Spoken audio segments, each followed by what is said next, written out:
This is a topic that has really been on my mind because I think it clarifies a lot of things. I think there are a lot of lessons to be learned from it. The events at the Capitol on January 6th. Uh, I uh, I think it's very important to talk about it. Firstly, because it's a hot topic. Why not talk about it? But secondly, because I think there are so many things that are so much clearer in hindsight, and a lot of arguments that I think can be put to rest. Firstly, just to recap for those who don't know, no one doesn't know, but some I don't know how many. I mean, it could have been thousands, a large amount of people stormed the Capitol and made it inside the building at the behest of Donald Trump. Um, Various tweets and I think a small rally he held, basically initiating the event. Um, and they made it inside the Capitol and rooted through the rooms and took pictures of various senators and their computers and whatnot and made a ruckus inside the Capitol building. They made it into the Capitol building. That is unprecedented in terms of Americans doing it. I think the British apparently did it. It's a crazy act, and it was essentially done with keeping Donald Trump in power in mind. That was the rationale of the people there, and that was to the extent they had an identifiable goal, that was their goal. What they actually accomplished by storming the Capitol, not very much at all. Um, that's just a fact. However, we can look at the fact that they did it and draw some conclusions. Firstly, and I think this is a concession that I have to make, a lot of I think a lot of harder, I don't want to use the word harder, but more lefter people, that's better language, more lefter people, um, kind of found themselves denying the character of Donald Trump because we understood the material conditions wouldn't allow for a real fascist coup at this point in time, and we kind of thought it just wasn't going to happen, and really it wasn't. It didn't end up happening. But I think that caused us to deny a fact that a lot of more liberal types were able to easily identify early on, which is that he does have a kind of strongman nature about him, and I think we saw that day that he could marshal large groups of people on a whim. Not even, he wasn't even concentrating. He just kind of threw the call out and saw what happened. Was kind of surprised that it happened. He didn't even really try to do it, but he was able to marshal a large amount of people and send them to the Capitol. You know, and even though they had no idea what they were doing, didn't have the tools to accomplish anything, didn't get the actual electors, wasn't accomplished, and they really showed no real organization. The intent is there, and the intent is stark, and what happened is a historic event, and all of America saw it. And more than that, I think the event in totality is very descriptive of the time we are in right now, or maybe more accurately, the time we were just in, because this whole event might have changed everything in terms of how people view government and how people react and respond to political action, various things. But I think a lot of things are clear now, and I think the point they made, and a lot of people made, and a lot of less educated types, people who, not to sound like, my I don't want to sound ageist, but my grandmother, for example, who thought, back in uh, October, November, that Trump was a dictator before any of this stuff, that he was going to make a grab for power. I mean, she is to a degree. I looked down on that thought and I thought it was stupid and I thought I was smarter than her. But I mean, really, to a large degree, it was vindicated because the intentions were made as clear as they could possibly have been made. He was happy about it. He withheld the National Guard, um, and he let those people in. And he knew they weren't going to accomplish anything at a certain point, surely. But the intent is there, and we knew if something had happened, and there was a non-zero chance that there was a miscommunication, they didn't evacuate properly, and they were surrounded or something like that. There was a non-zero chance that something could have happened that maybe wouldn't have cemented a Trump dictatorship, but something could have happened at the Capitol that could have changed things politically, and you could have seen a situation where Trump could have absolutely done something. And I mean, it could have played out like a lot like Hitler's attempted but failed coup, where he's jailed but gets out at a certain point and returns a hero. Absolutely could have happened. Dangerous things could have happened January 6th. They just didn't. And uh, we can't act as though it wasn't a major and massive event, and an event that not just historically was without precedent, but I think ushers us into a new era of American politics in a major way, um, just because of the psychological effect this will have on a lot of people. But regardless, the point is, I think we, and I post this video for Twitter lefties. I think we, as as lefties, as MLs, as socialists, whatever you want to call yourself, I think we should be able to identify the um, the strife and the contradictions present amongst the fascists who just fucking stormed the Capitol and what they sure as fuck thought was a coup, excuse me. Um, they're losing their shit. They're absolutely out of their minds. I mean, first and foremost, because I think the election was fucking stolen. But when you look at what they think about things that just happened, like the video that Trump, released because he was, forced to, basically condemning the action that occurred on January 6th, the coup that he called upon. Um, they think that's fake. Like they think that must have been, modified in some way, or otherwise he was forced to, or they're going to go after. Like they fail to understand that the grift is coming to an end. He called off his own coup. You understand that? That does have some bearing here. He said at a certain point, "Go home." He said it in a friendly way, and then he said it in the way liberals wanted him to say it, in the legal way, so he could try to avoid any responsibility. And they can't understand that. Well, the reason they're losing their mind and they can't, they think that people outside of the coup attempt think y'all it was Antifa. There's a solid portion of people that believe that. The reason they think these absurd things is because the grift is falling apart in front of their eyes, and these wannabe fascists thought they were joining a movement that would make them into real fascists. In reality, it was a proto-fascist movement the entire time. If he was a little more serious, if he had made a few more inroads with the liberals and the military, maybe it could be a real fascist movement. But it wasn't a fascist movement. This is textbook proto-fascism. That's what this is. I think if you can't accept that this is proto-fascism, there isn't a way in which the word can be used correctly. This is proto-fascism. It is the best synthetic version. It's the best fake. I didn't, not the correct word usage there, but it's not real fascism. A lot of marshaled a lot of the same forces. In a lot of ways, is very similar. In a lot of ways, can do as much damage, but it can't really grab power and that's significant. But I think more significant than the fact that not to make some sort of a childish point where it's like we were correct all along, nothing was going to happen because it was a failed coup attempt. And we could argue over the fact that there was very little that was actually going to happen here, and calling it there was no tools available. What could they have done? A lot of that doesn't change the fact. We could argue all day, and we could be correct about that, but it doesn't change the fact that an attempt was made, and that matters, and it matters to a lot of people. What was the point of all that? Yeah, not to make some sort of point as if to say we were safe the entire time, but to say now that we know without a shadow of a doubt this is a proto-fascist, what is that? What can we use with that information, almost like a cipher, and try to figure out, since we know that this symbol, this Trump, what he is a proto-fascist. We know that as clearly as we possibly can. What does that say about everything else? And looking at the psychopaths in the Capitol and the QAnon fucking crazy people and the guys wearing the antler and the whatever and the shaman. I mean, in a lot of ways, it's a joke and it really is funny, and we can try to treat this seriously, but there's a real aspect of comedy here. And thinking about all these things and thinking about Trump being a proto-fascist, you start to view it in a different light, and then you realize that's descriptive of the entire era we're in right now. We have a Donald Trump proto-fascist, and we have a American proto-left. We have a proto-socialist movement. I mean, and really, you see that, yeah, you see that in Congress right now, playing out in real time. While we have a leader of a coup who calls off the coup because the libs would get really mad.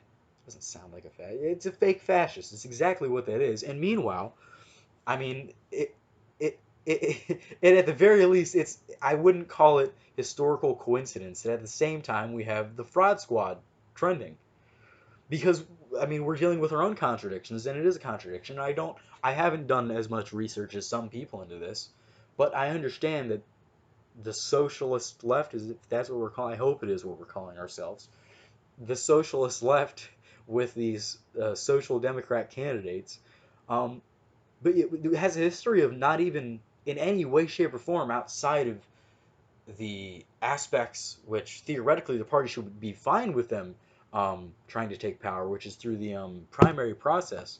The fact that outside of that they have done nothing in any way, shape, or form to wrong, or that's the wrong word, to come into contradiction with, to disagree, or to try to materially weaken the position of any of these uh, centrist Democrats, these corporatist capitalist Democrats, these clear representatives of the ruling class. The fact that they have that history and that right now, in one of the most dire times in American history, people are dying at record numbers. This coronavirus crisis, people are losing their jobs in their restaurants, their factories. I'm bullshitting right now. I can't. I'm slightly inebriated.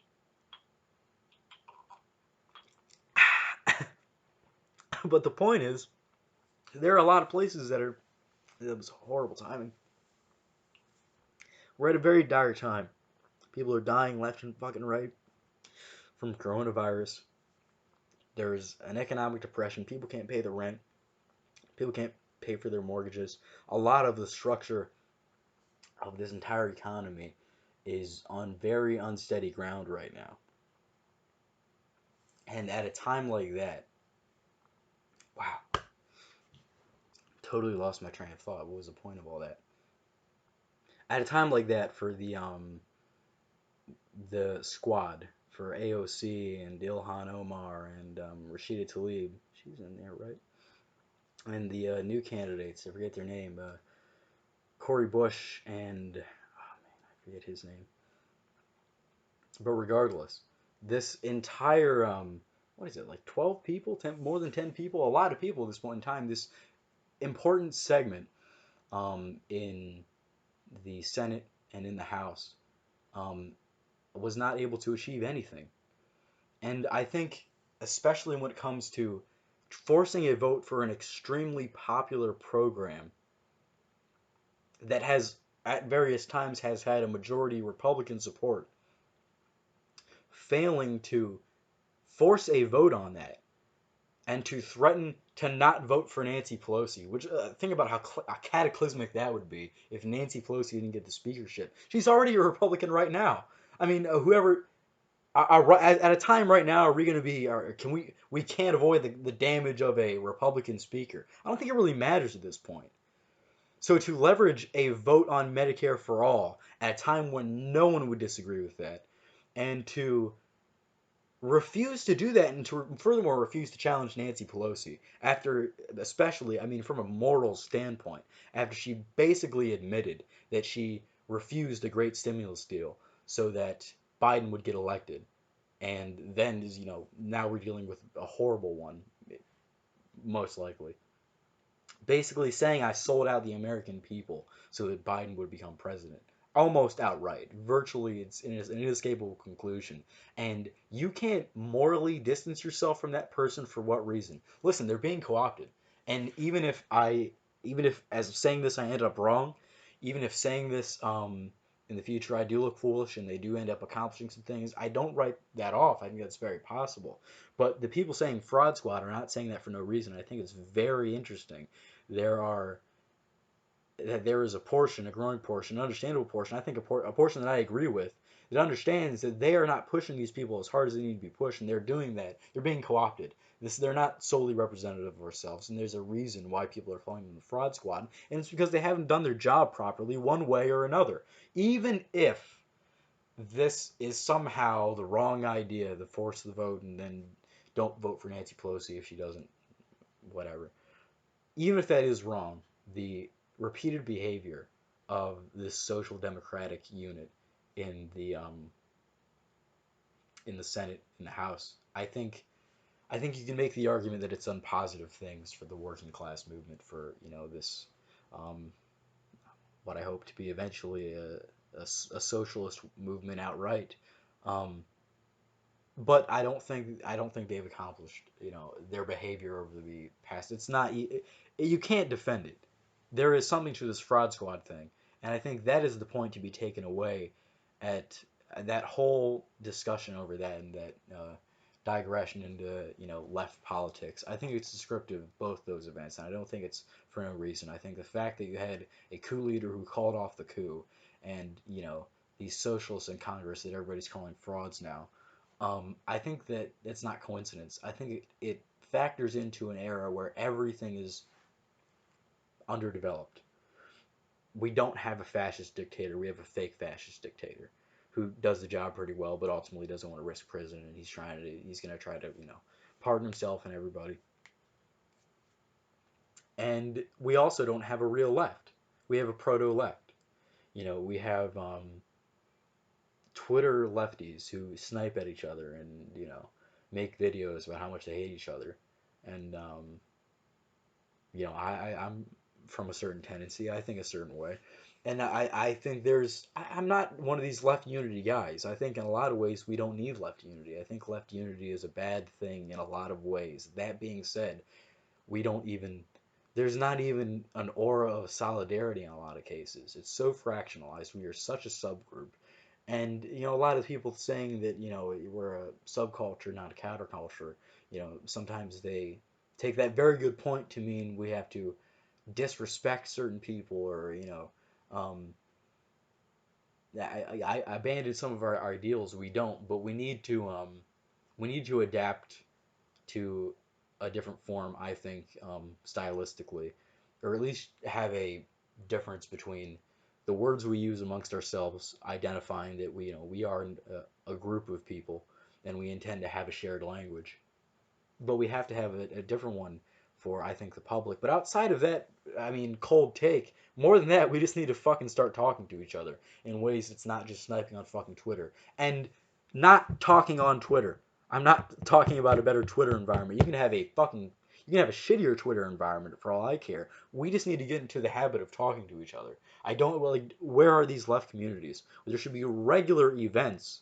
that people can tune into, Zoom meetings if that's necessary, that people can easily get involved with. We have this advanced technology at our disposal, but we refuse to use it. Everyone should be doing that. You should be reaching out left and right, having recorded conversations with people. And that sounds like a real Fed thing to say immediately after it left my mouth, so maybe not. But you understand what I'm saying here is we need to have group discussion, and it needs to be archived, it needs to be recorded. We need to reach some sort of conclusions, group conclusions, about things like this. And we need to have discussion first and foremost because we are a proto-left. Just like the people that stormed the Capitol are a proto-right, a proto-fascist group by, not even, it's not even commentary on their character specifically, but just on the fact that their leader is not real, not what they wanted him to be. Um, we can see that we are in an era where everything's proto. That sounds like a weird. Is that the motto of this video? But everything is underdeveloped. Everything is not quite what it appears to be, not quite what it aspires to be. In a lot of ways, that's descriptive of the world entirely. But things are not real yet. And I think the other thing, perhaps the last thing, aside from the fact that we are in this state where everything's underdeveloped, and we as a left need to start talking to each other and getting involved and having regular discussions and being a community that intends to grow, not one that intends to fractionalize itself. Um, Outside of all that, I think it's also very interesting. Now that we know we have a proto-fascist, I was going to say it's an undebatable point in my opinion. If we have a proto-fascist, look at what policies he instituted.